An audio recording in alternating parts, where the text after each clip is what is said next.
So during the course of his presidency, Abraham Lincoln learned to use public letters as a way to communicate directly to the people. And one of the most important of his public letters was addressed to people in Kentucky. It was from 1864. The letter was actually addressed to a Kentucky newspaper editor named Albert Hodges from Frankfort on April 4th, 1864. And Lincoln begins by saying, "You asked me to put in writing the substance of what I verbally said the other day, in your presence and in the presence of other Kentucky politicians who were Unionists, but concerned about the nature of how the emancipation policy and the civil liberties policies had affected the North and the Union."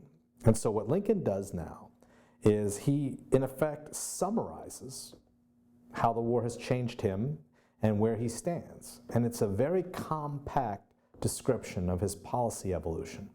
He begins by writing, "I am naturally anti-slavery.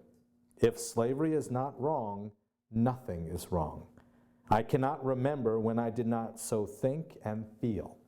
Most Lincoln historians think he's being sincere here. This is not just political speak during a campaign. This is a presidential election year, and Lincoln is writing to a swing state, a key state that's part of the Union. But he's addressing to them a blunt truth that most voters in Kentucky, white men, are not going to want to hear necessarily. But then he says, "And yet I have never understood that the presidency conferred upon me an unrestricted right to act officially upon this judgment and feeling.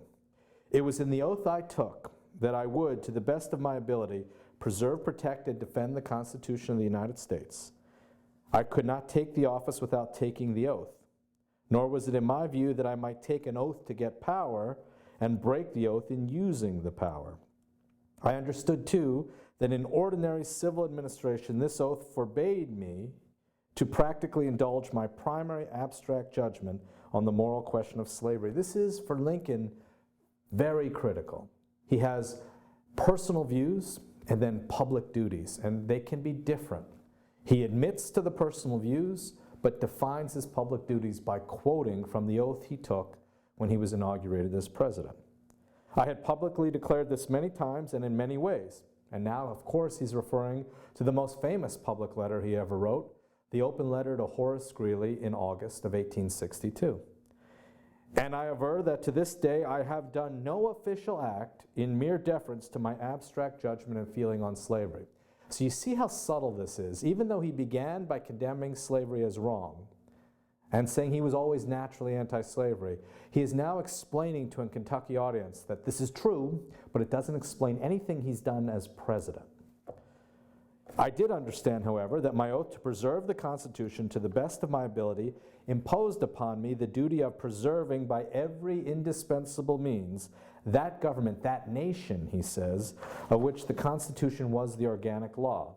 And now here he's broadening the discussion. Every possible means includes not only the emancipation of slaves, but also the suspension of civil liberties. He says, "Was it possible to lose the nation and yet preserve the Constitution? By general law, life and limb must be protected, yet often a limb must be amputated to save a life, but a life is never wisely given to save a limb." This is Lincoln at his argumentative best, using a profound but simple question to drive home a key point.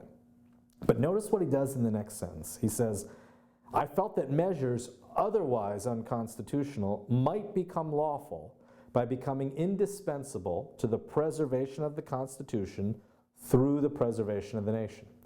The one thing Lincoln never does is acknowledge or admit or concede that he intentionally violated the Constitution. He does not think commanders-in-chief or presidents should do that.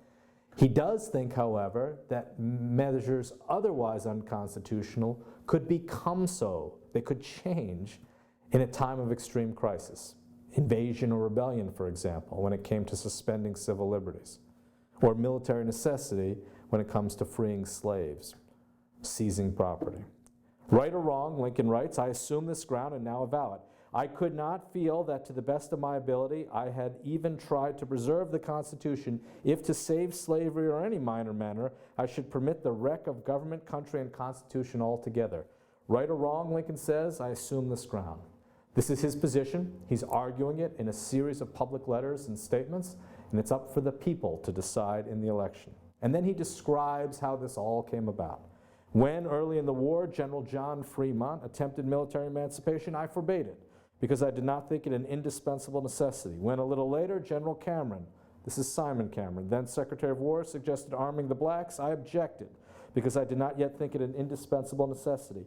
When, still later, General David Hunter attempted military emancipation, I again forbade it, because I did not yet think the indispensable necessity had yet come.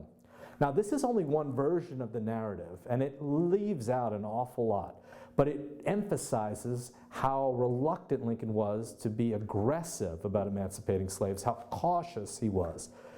You could argue that he wasn't as cautious as he sounds here, that these are more complicated issues than he's allowing at this moment, but it helps explain what he was about to do following all of this. He says, when in March and May and July of 1862, I made earnest and successive appeals to the border states, Kentucky, to favor compensated emancipation, I believed the indispensable necessity for military emancipation and arming blacks would come unless averted.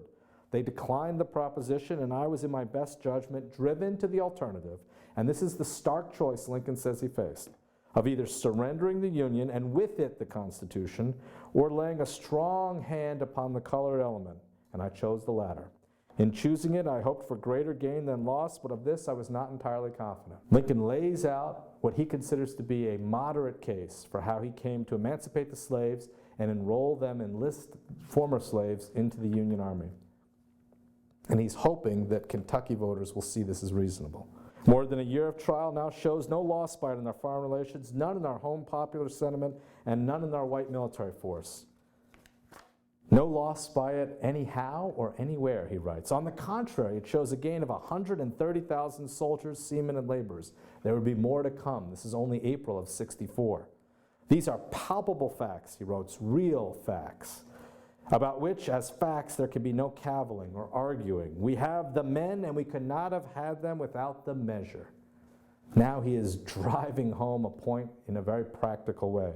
And now he says, let any Union man who complains of the measure, emancipation or the suspension of civil liberties, test himself by writing down in one line that he is for subduing the rebellion by force of arms, and in the next he is for taking these 130,000 men and placing them where they would be but for the measure he condemns. If he cannot face his case, it is only because he cannot face the truth. This is a great lawyer, a great politician, and a very effective argument. It's not going to move everybody in Kentucky, but it is powerful. I add a word, which Lincoln says was not in our verbal conversation.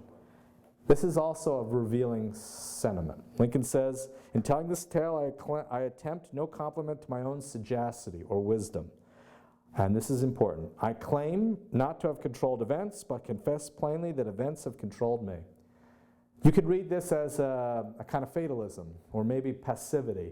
I think what Lincoln is saying here, though, if you read behind the lines, is that you don't control events as a human being, but you can control your reaction to them. And this is what leaders do. Now, at the end of 3 years of struggle, the nation's condition is not what either party or any man devised or expected. God alone can claim it.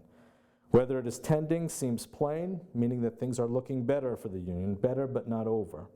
If God now wills the removal of a great wrong and wills also that we of the North, as well as you of the South, shall pay fairly for our complicity in that wrong, and these are words he's going to echo again a year later when he gives his famous second inaugural address, impartial history will find therein new cause to attest and revere the justice and goodness of God.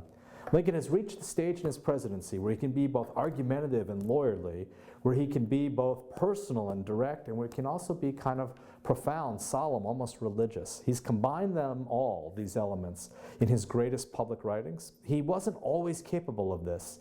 At least he didn't show it fully. But here at Gettysburg in the second inaugural address, he begins to show the depth and range of his talents as a public leader.